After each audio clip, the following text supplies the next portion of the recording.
Are we running? Yep. Hey, the long way one touch this.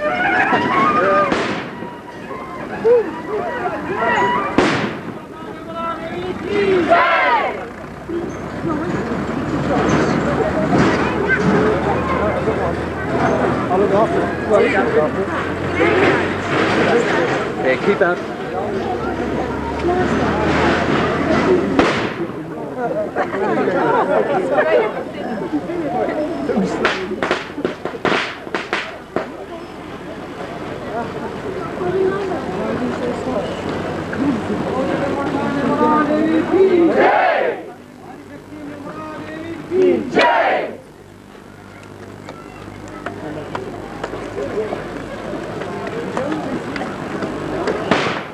Jai Mataji! Ah, don't do that!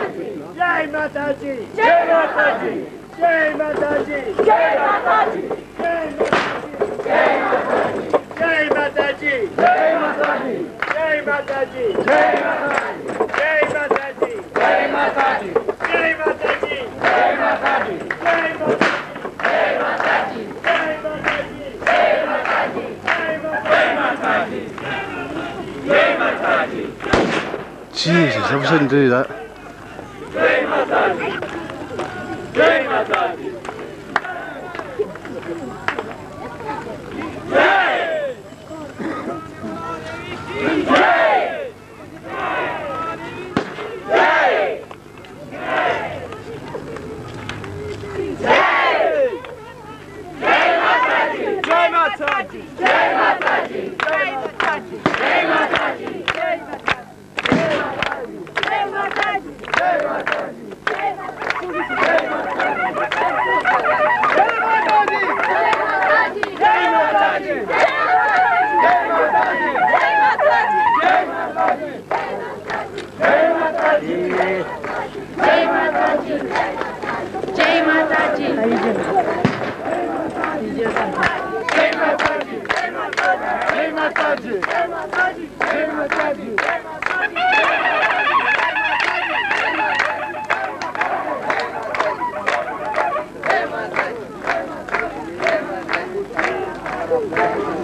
प्रेरणामय आनंदमय सर्वजण खाली बसून घ्या सर्वजण खाली बसून घ्या आता सर्वांनी खाली बसून घ्यायचं आहे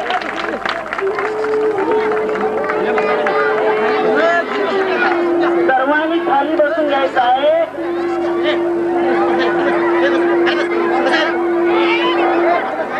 सर्वांनी खाली बसून घ्यायचं आहे कोणीही उभं राहू नका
Will you get down?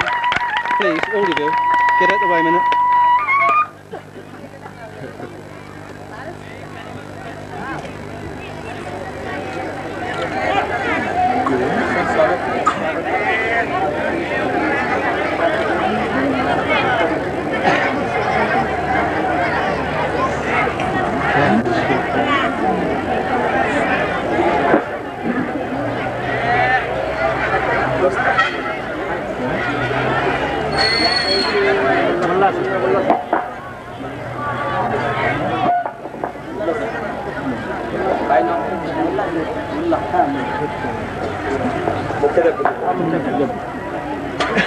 परमपूज्य माताजी निर्मला देवी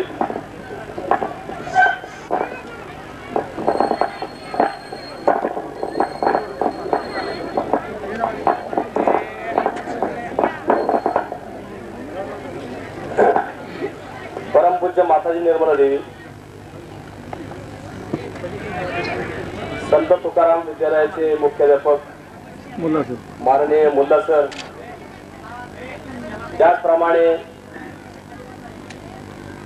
मल्हारपेठचे माझे सहयोगी बंधू भगिनी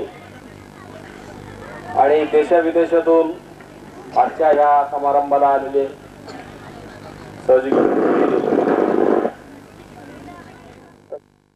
काय बोलायचं झालं, तुमच्या 1000 शंका असतील तर 10,000 वेळा आम्ही ते यायला मोकळे आहोत. तर आता बोलण्याचं काही वाईट वाटून घेऊ नका आणि वेळ घालू नका आणि शांत बसायचं सगळ्यांनी. मुलं शांत का.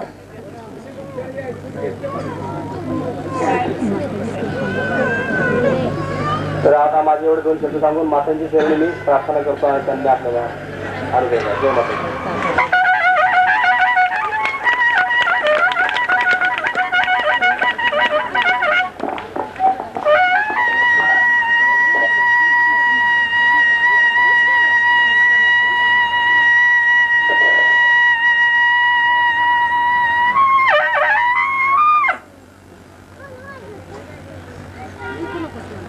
कलियुगामध्ये जन्म घेणं आणि तेही आईच्या रूपाने म्हणजे फार कठीण काम.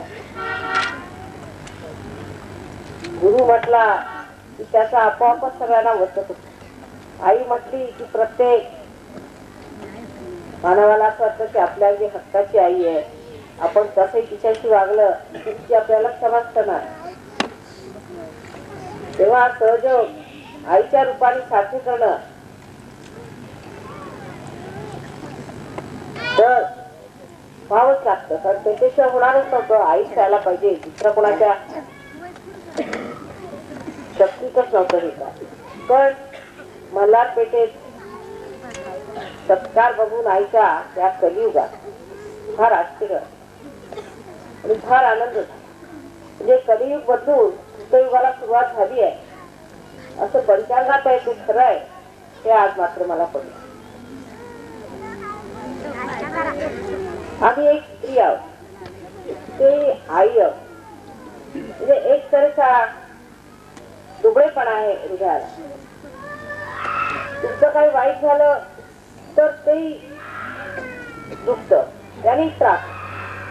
आणि तुमचं चांगलं व्हावं म्हणून इतका आटोकाट प्रयत्न असतो की कसे करून ह्याला एकदा मिळालं पाहिजे. कारण आईला स्वतःच काही नसतं. तिला आपली मुलं ठीक झाली, त्यांना शक्ती मिळाली, त्यांचं जे काही आहे ते त्यांना मिळालं, त्याच्या पलीकडे काही यायला नको. तेव्हा एक फक्त देण्याचं जे काम आहे ते झालं म्हणजे कृतार्थ. त्याच्या पलीकडे आणखीन आम्हाला काही नाही.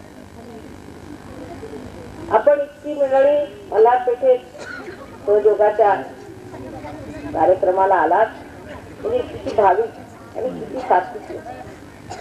परत संत तुकारामांच्या नावाने इथे किती सुंदर शाळा काढलेली आहे.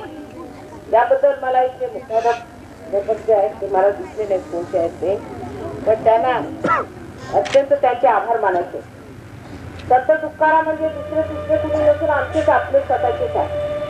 त्यांनी सगळं सहयोगाची व्यवस्था आधीच करून ठेवली होती. त्याची तयारी आपल्या सर्व कवितेमधनं त्यांनी पसरवून ठेवलेली होती आज अनेक वेळेला भाषणातून मी त्यांचे उल्लेख करत असते.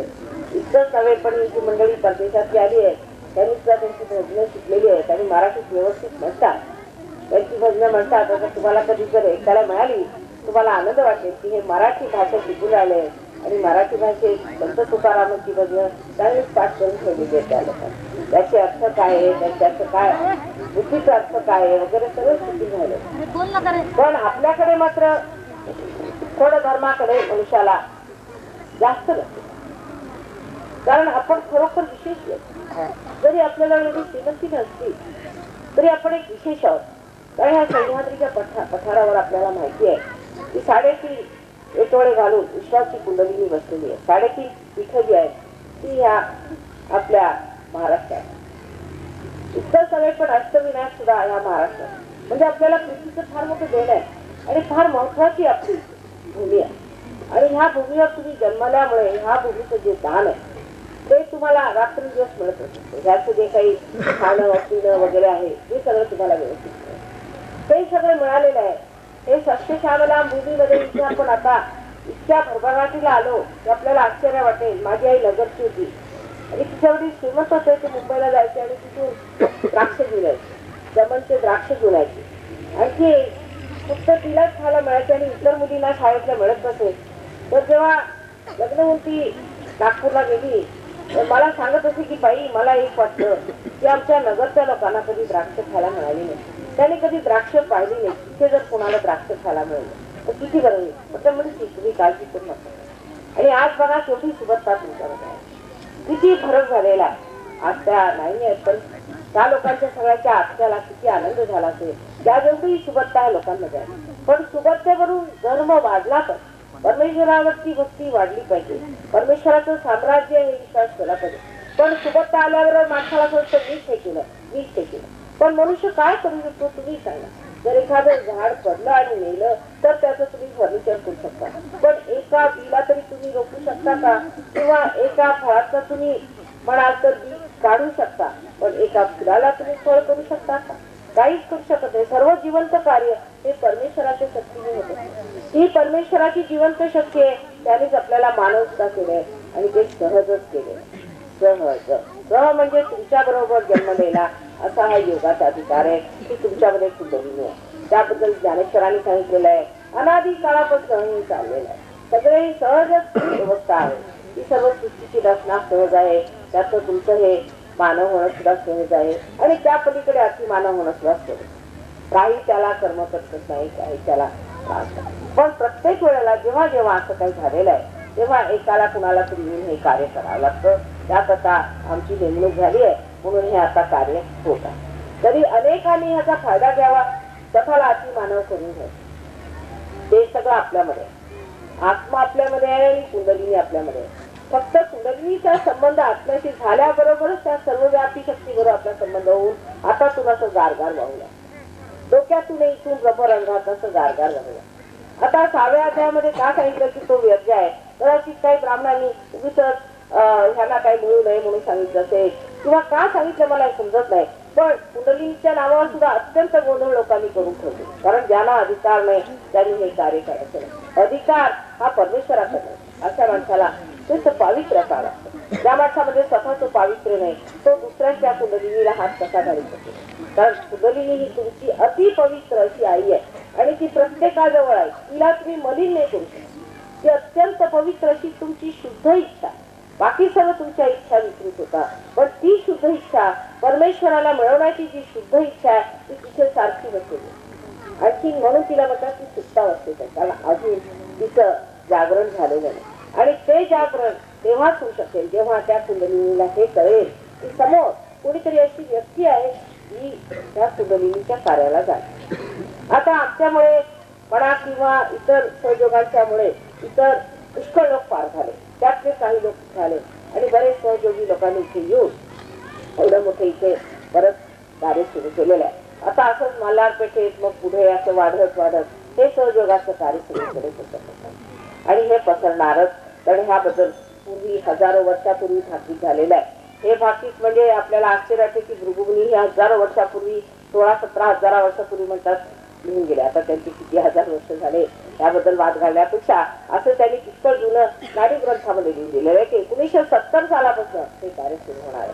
आणि सहजयोगा 1970 सालापासून सुरू झाला आणि त्यात सहजच अशी कुंडलिनी जागृत होऊन आणखी सगळ्यांना हे परमेश्वराचं जे ज्ञान आहे ते मिळणार. आता जसं सांगितलं की तुकारामांनी काय वाचन केलं ना ती गोष्ट खरी आहे. रामदासांचं काही वाचन झालेलं कुठे पाहण्यात आलं, कोणत्या शाळेत ते गेले नाही.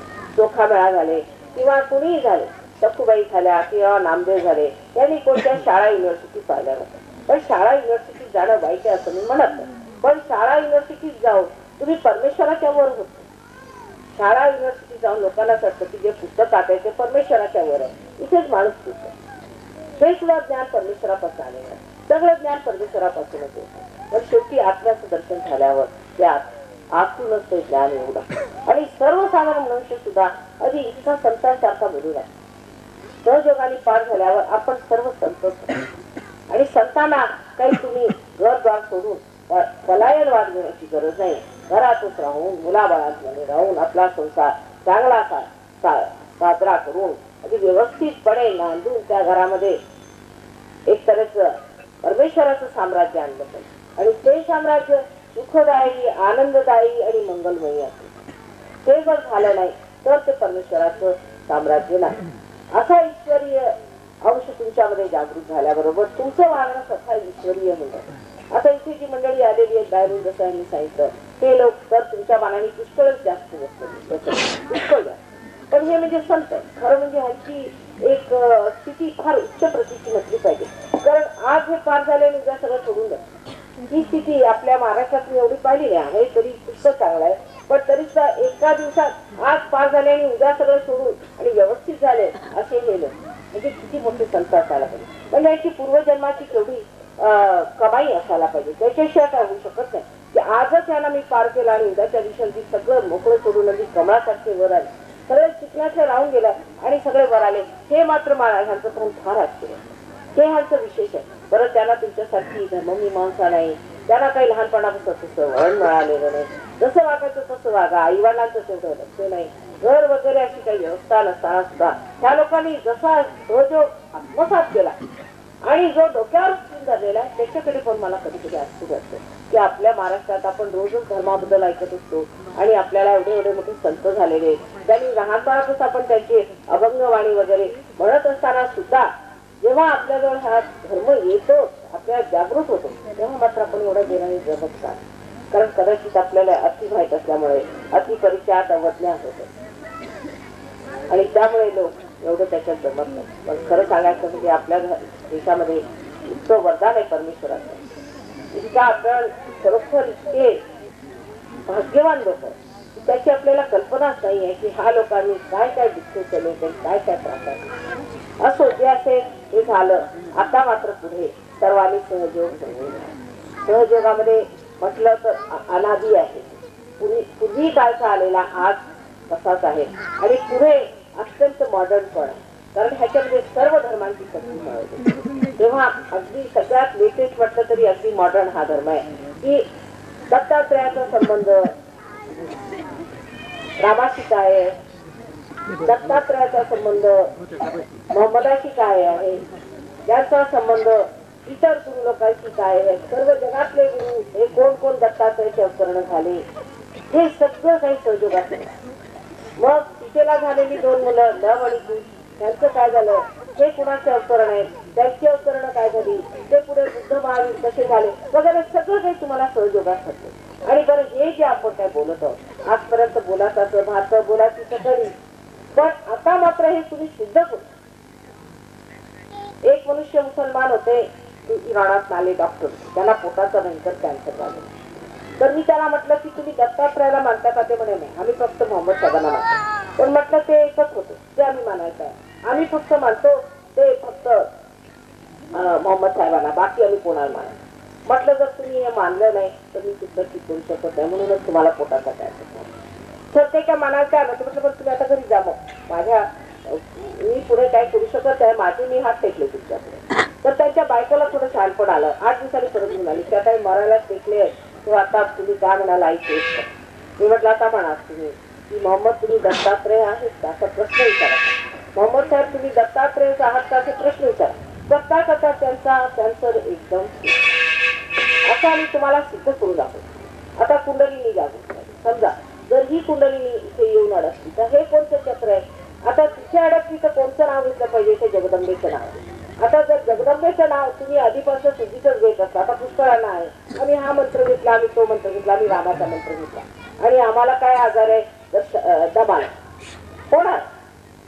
कारण ज्या माणसाने रामाचा मंत्र घेतला ते आमच्याकडे ज्या आम्ही उजव्या हाताला जे चक्र आहे रामाचं हृदयाजवळ त्या चक्रावरती काम करावं लागतं. आणि खरोखर ज्या माणसाला अधिकार नाही रामाचं नाव घेण्याचा त्यांनी जर घेतला तर त्याचं हे चक्र धरतं. कारण असं आहे की तुमचा अजून परमेश्वराशी संबंध झालेला नाही. समजा जर तुमचे इथले जे कोणी मिनिस्टर असतील आमची त्यांची ओळख नाही काय नाही आम्ही जाऊन त्यांचं नाव घ्यायला सुरुवात केली तर तिथे पोलीस आम्हाला पकडतील की नाही. तसंच होतं. म्हणजे जोपर्यंत तुमचं योग साधन झालेलं नाही जोपर्यंत तुम्ही परमेश्वराच्या साम्राज्यात न्याला त्या वेळासारखे बोपटपंची करत जर तुम्ही एकच नाव घेत राहिला तर ते चक्र तुमचं नक्की खरा. म्हणून लक्षात ठेवलं पाहिजे की नामाचा सुद्धा महिमा फार आहे. पण नामाचा महिमा म्हणजे गुरुनी जे नाव दिलं ते घेतलं पाहिजे. पण आजकाल गुरु सुद्धा इतके भारतीय निघाले की वाटेल ती नावं देतात. म्हणजे त्याला काही अर्थच लागत नाही. म्हणजे स्वतः सुद्धा जर गुरुच असतो तो स्वतः पार असायला पाहिजे. आता ओळखताच ते लोकांना गुरु कोणता पार आहे आणि गुरु आहे की नाही हा संत आहे की नाही ही सुद्धा लोकांना ओळख पडत नाही. आता परवा आम्ही एका गावाला गेलो होतो. त्याचं नाव होतं मियाची टाकळी. गेल्याबरोबर मी सांगितलं इथे कोणीतरी फार मोठे संत होऊन गेले. हो म्हणे माताजी ह्याला मिया होते इथे फार मोठे संत. आणि तिथे आम्ही बसलो तर डोक्यावर असा जोरात त्यांनी लाईट फेकला की ते फोटो सुद्धा तो लाईट आला त्यांनी फेकलेला लाईट तो आता तुम्ही बघा तुम्हाला दिसेल. पण काय आहे की आता तुम्ही म्हणाल तर मुसलमान होता मिया तर तो पार नव्हता. तर मुसलमान असो हिंदू असो त्यांना जात नसते कारण संन्यासी ना त्यांना कसली जात आहे. तसंच कुठेही एखादा मनुष्य म्हटलं की हा पारायचं नाही आहे तर ते कसं करणार. जागृत स्थान आहे की नाही कसं करणार. कारण तुमच्यामध्ये अजून ती शक्ती आलेली नाही जग बघण्याची. तेव्हा तुम्हाला कुंडलिनीचं तुमचं जागरण होतं आणि तुमचा आत्मा जेव्हा तुमच्या चित्तातून व्हावं लागतो तेव्हा तुम्ही कुठे हात करून विचारलं की ते स्थान खरं की खोटं. जर खरं असलं तर आतून एकदम धडधड असा हातात येऊ लागेल. चैतन्याच्या लहरी ज्या आधी शंकराचार्यांनी सांगितल्या त्या चैतन्याच्या लहरी तुमच्या हातात अशा भरभर भरभर येऊ लागेल. आता असं म्हणाल की हे कार्य पूर्वक फार कठीण होतं. होत असते पण आम्हाला नाही पाहिजे याची आम्ही विषय बरं. आणि दुसरी गोष्ट अशी की झाडाला पूर्वी एकच दोन फुलं लागली म्हणून आज जर बाहेर आलेली आहे आणि पुष्कळ फळं होता तर मग ते मानवताने की आता बाहेर आलेली आहे त्याच्यात भांडण कशाला करायचं. ती पूर्वी नव्हतं आणि आता स्वच्छता का नाही करत आहे का. आम्हाला जसं जमतंय तसं आम्ही करतोय आणि हे तुम्ही करून बघा. याला काही पैसे लागत नाही याला काही मेहनत लागत नाही. पण एकदा पार झाल्यावर मात्र तुम्हाला जमावं लागतं. जसं एखादं बीज तुम्ही आज आईच्या उदरात घातलं की तिच्या शक्तीने ते जरी त्याच्यात अंकुर आला तरी तुम्ही जपावं लागतं. तो अंकुर वृक्ष होईस्तवर ते जपावं लागतं. तसंच सहयोगामध्ये नंतर जपावं लागतं. आणि ही सगळी सामूहिक क्रिया तुम्ही म्हणाल माता ज्यावेळी घरी फोटो घेऊन गेलो इथे मेहनत केली इथे पूजा केली त्याने झाला केला सामूहिक आहे. म्हणून इथे जे सेंटर आहे त्या सेंटरवर सर्व मंडळींनी येऊन भेटलं पाहिजे. नंतर मला पुढल्या वर्षी सांगायचं नाही की माताजी आम्ही प्रोग्रामला आलो होतो जागृत झालो पण आम्हाला कॅन्सरचा रोग होता. मग कोणताही तुम्हाला रोग होणार नाही कोणताही तुम्हाला त्रास होणार नाही. उलट तुम्ही दुसऱ्यांचे त्रास ठीक करणार. दुसऱ्यांचे जेवढे काही वैतागलेले जी वैद्यांना तुम्ही ठीक करणार. घरामध्ये ज्यांच्या संसारिक त्रास आहेत ते तुम्ही ठीक करणार. म्हणजे तुम्ही शक्ती सांगा. पण ती शक्ती पहिल्यांदा तुम्ही पूर्णपणे आपल्यामध्ये सामावून घेतली पाहिजे. आणि ती सामावल्यानंतर तिचा उपयोग कसा करायचा ते शिकलं पाहिजे. स्वतःला कसं बचावलं पाहिजे हे शिकलं पाहिजे. त्याला आम्ही कवच असं म्हणतो म्हणजे बंधनं. ही बंधनं कशी घ्यायची घरातून जाताना किंवा घरात झोपताना ते शिकलं. ह्या सर्व गोष्टी सहयोगाच्या अशा आहेत. जसं तुम्हाला एक आम्ही मोटर आता तुम्ही मोटर आधी सुरुवात केली तर तुम्ही आधी त्याच्यामध्ये शक्ती यायला पाहिजे नाही तर ती मोटर चालणारच नाही. तेव्हा आधी त्याचं स्विच उघडायला पाहिजे. तसं झालं समजा की तुमच्या आधी स्विच उघडलं त्याच्यामुळे तुमच्यामध्ये शक्ती आली म्हणजे तुमच्यामध्ये आता जागरूक. त्याच्यानंतर आता हे डावी साईड आणि उजवी साईड काय ती समजून घेतली पाहिजे. म्हणजे तुमचं ब्रेक आणि ऍक्सिलरेटर कसं चालतं ते समजून घेतलं पाहिजे. मग करता करता तुम्ही निष्णात अगदी निघा. निष्णात झाल्यावरती ऑटोमॅटिकली तुम्ही ती मशीन चालू शकता. मशीन कशी चालते हे समजून घेणं हीच म्हणजे सहज योग्य विद्या. आणि त्याला तुम्हाला काहीही कठीण जाणार नाही कारण लगेच चुकलं ते समजतं लगेच व्हायब्रेशन जातात लगेच हे केलं की व्हायब्रेशन्स येतात. बरं त्याच्यानंतर मग ते झाल्यानंतर जो ह्याचा स्वामी आहे म्हणजे ह्याचा स्वामी जो आत्मा आहे ते स्त्री होऊन जातं. म्हणजे ह्या मोटारीचा जो स्वामी आहे तो आपल्यामधला ड्रायव्हरही बघतो आणि त्यातला ब्रेकही बघतो आणि ऍक्सिलरेटरही बघतो. अशी स्थिती आल्यावर मात्र तुम्ही निर्विकल्पात करता. म्हणून सहयोगामध्ये 2 पायऱ्या असतात. पहिली पायरी असते निर्विचारिता आणि दुसरी पायरी असते निर्विकल्पता. ही सगळ्यांनी मिळवली पाहिजे. ते मिळवल्याशिवाय सहयोगाचं कार्य इतक्या गहनतेने होणार. त्याला गहराई येणार, त्याला गहनता येण्यासाठी माणसाला पाहिजे की त्यांनी स्वतःबद्दल आस्था पाहिजे. स्वतः आणि काहीतरी विशेष स्वतः आणि संत झालं पाहिजे. आणि येड्या गबाळाचे काम म्हणून हे जे सांगून गेलेले आहे ती अगदी गोष्ट खरी. पट्टीचे लोक पाहिजे. त्याला सहयोगाला जे पट्टीचे लोक असतात त्यांनी इतकी कार्य करून दाखवलेली आहे ती आश्चर्याची गोष्ट आहे. आता हे धुमाळ साहेबच आपल्याला माहिती आहे त्यांनी हजारो लोकांची जागृती दिली, किती लोकांना निश्चित केलेलं आहे. पण सहयोगामध्ये लोकांना ठीक करण्याचं काम नाही आहे. ते आपोआपच पार झाल्यावर लोक ठीक होतात. तेव्हा सगळे जगातले आजारी घेऊन नाही आले. मला पुष्कळ लोक असं म्हणतात की माताजी तुमच्याकडे जेवढे शिष्य येतात तेवढे आजारीच येतात का. म्हटलं नाही, हजारोनी सगळे चांगलेच येतात. पण 1-2 आजारी सुद्धा येतो आणि जर पार झाले तर तुम्ही सर्व ठीक होऊ शकता. तेव्हा लक्ष इकडे द्यायचं की आमचं भलं होण्यासाठी परमेश्वरांनी सहयोगाला आज महायोगाचं रूप दिलेलं आहे. तेव्हा ह्या गंगेत सगळ्यांनी नाहून घेतलं. कृपा करून सगळ्यांनी माझ्याकडे असे हात करायचे. आज उशीर झाला, उशीर होतोच आम्हाला. म्हणजे तिथेच एक प्रोग्राम परत झाला, तो प्रोग्राम करून नाही इकडे आलो त्यामुळे उशीर होतो. तरी काही हरकत नाही, वेळेने सर्व कार्य होत असतात. तेव्हा नुसते असे हात करून बसा आणि आता डोळे मिटा.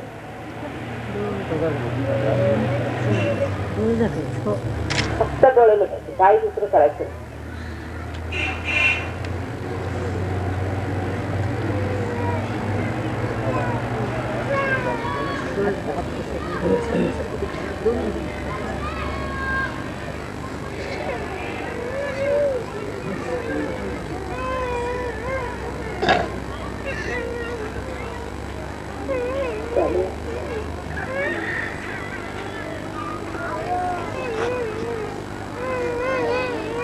सगळ्यांच्या हातामध्ये थंड येत असेल. पण ज्यांच्या येत असेल त्यांनी जमिनीला थोडा नमस्कार करा दोन्ही हाताने. पटकन असा नमस्कार जमिनीला, धरती मातेला नमस्कार केला किती ओढून घेईल सगळा काही त्रास. खटाखट हातात जात सुंदरपणे नमस्कार करून जायचं. काही माझं काही चुकलं असेल तर ओढून घेतात आपण.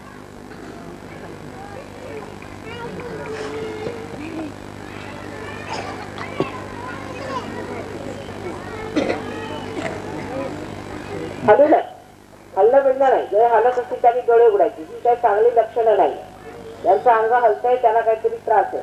अंग हल्लं नाही पाहिजे, डोळे हल्ले नाही पाहिजेत, काही नाही. सगळं आतमध्ये अंतर्योग आहे. बाहेर हलतात म्हणजे काहीतरी चुकलेलं आहे तुमच्या गुरुचं, काहीतरी चुकीचं करून ठेवलेलं आहे.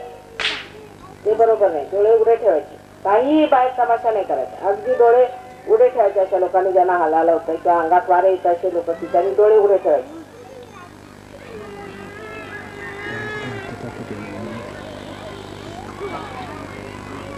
काही बाह्यात होत नाही, आतमध्ये सगळं गतीत होतं. आता बघा डोक्यावर सुद्धा बघा अगवार कार येते का बघा. डोक्यावर उजवा हात डोक्यावर ठेवा, डावा हात माझ्याकडे, डोळे उघडे ठेवा.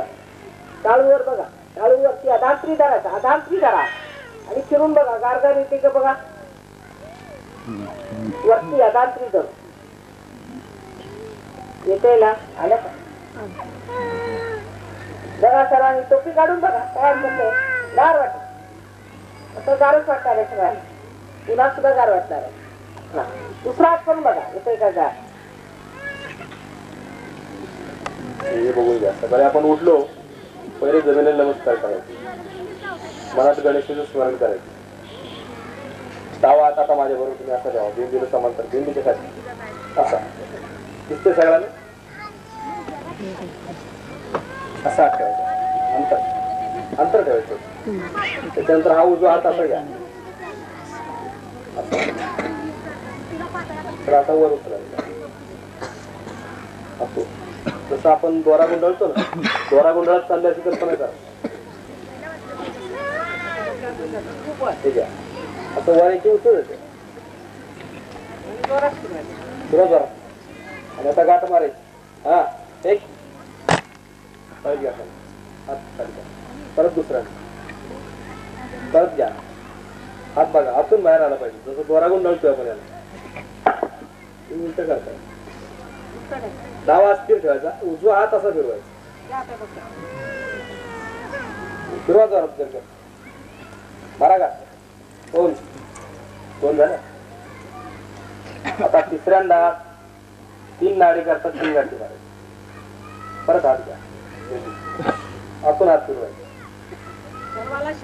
तुम्ही उलट फिरवतोय मग तो तुम्ही असा हात आतून बाहेर. परत हात ठेवायचा, एक गाठ मारून भरपूर मारा. मारा एक गाठ. एक परत 2 परत 3. बघा आता हाताला मोकळं पण आला का पहिल्यापेक्षा. हलकाच वाटत असं तर येईल बघा. हे झालं. हे रोज सकाळी जमिनीला नमस्कार करून कुंडली बांधून घ्यायची. आता हे बांधल्यानंतर आपण बाहेर जातो. आपल्यामध्ये आता शक्ती आली, तर आता ह्या शक्तीला सुद्धा म्हणजे आपल्या आत्म्याला सुद्धा एक प्रकारचं कवच म्हणजे संरक्षण लागतं. जेवताना आपण ताटाला पाणी फिरवतो, त्याला सुद्धा तोच अर्थ आहे की अन्नावर काही त्रास होऊ नये म्हणून. ही देह देखील पिंड आहे आणि हिला देखील अर्थप्रदर्शन मारायची असते. म्हणजे शिवाला अर्थप्रदर्शन असते तशी या पिंडीला सुद्धा आहे. डावा हात असा फोटो समोर ठेवायचा वाटायचा दिवा लावून घरातून बाहेर पडायचे आहे. याची काय आजी फायदा होतो नंतर सांग. डावा हात असा फोटोकडे जसं काय ठेवला मातांची रात करा. डावा हात असा आलं लक्षात. आणि आता उजवा हात जो आहे तो असा ह्या पोझिशन नाही, बोट मात्र अशी वळवी अशी आली पाहिजे. असं वळवायची आपल्याला अशी या पोझिशन. आता माझ्या बरोबर करा प्रॅक्टिस. आता एक झालं इथं आले. 2 3 4 5 6 आणि हे 7. त्याचे बंधन टाकून नमस्कार करायचं. मग घरातून बाहेर. 3.5 तरी घातलेच पाहिजे. 7 निम्मा 3.5 सगळं परमेश्वराच्या घरी 7 आणि 3.5 वेगळंच पुंडलेलं. ते झालं.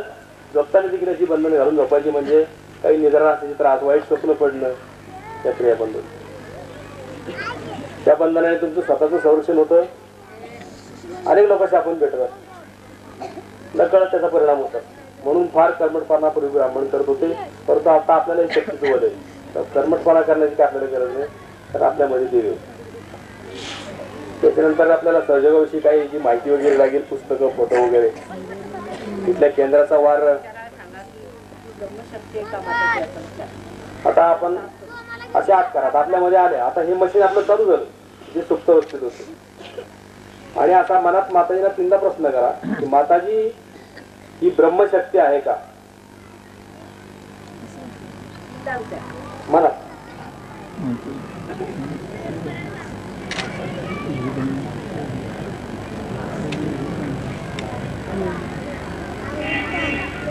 बघा आता वाढते का याच्यावर त्या प्रश्नावर. पहिल्यापेक्षा वाढ वाटते की नाही. आता आणखीन एक प्रश्न विचारा की माताजी जगात परमेश्वर आहे का. परत एकदा परत एकदा बघा. स्वतःवर अनुभव वाचायचा, स्वतःच्या मशीनवर ह्या कॉम्प्युटरवर बघायचे उत्तर. एकदम हातात खटकन गार व्हायला सुरुवात होती. वाढतो उलटा परत. हे त्या प्रश्नाचं उत्तर. आता आणखीन एक प्रश्न विचारा की माताजी मी माझा गुरु आहे का. परत एकदा परत एकदा.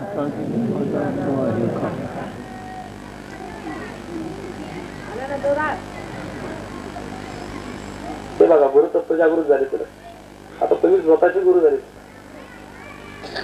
म्हणजे इतकं तुम्हाला पदवी माताजीने दिली याचा आता व्यवस्थित उपयोग करा, समजून घ्या. तसंच एकदा कुरुस्वामीचा प्रश्न विचारा, कारण कुणाच्या राहापाला श्रेष्ठ मानला आणि ते बरोबर आहे. विचारा आता प्रश्न. माताजी आपण आमचे कुरुस्वामी आहात का. परत परत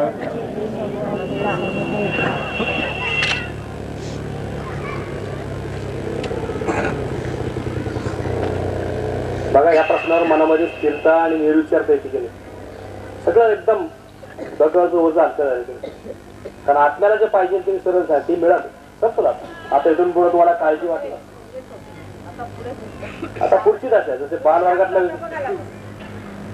बालवर्गातले पाडे संपले. आता ही डिग्री आता वरची तुमच्या भक्तीचं फळ, गुरु स्वामीची पूजा केली त्याचं फळ. आता मान्यता कारण पुढची डिग्री घ्या. आता डॉक्टरेट हेच आमचं सांगणं. याच्यावरही थांबू नका. आता डॉक्टरेट मिळवा. येथे मुलांना विशेषतः फार लवकर येणार. ज्यांच्या हाताला आहे त्यांनी हात वर करायचे. ज्यांच्या हातांना जाणीव झाली त्यांनी असे दोन्ही हात वर करायचे.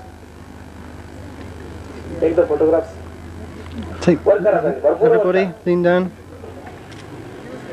गुरु जगन्माता निर्मला देवी की जय. आदिशक्ती निर्मला देवी की जय. सहस्रार स्वामिनी निर्मला देवी की जय. सहदेवदायिनी निर्मला देवी की जय. गुरु स्वामिनी निर्मला देवी की जय.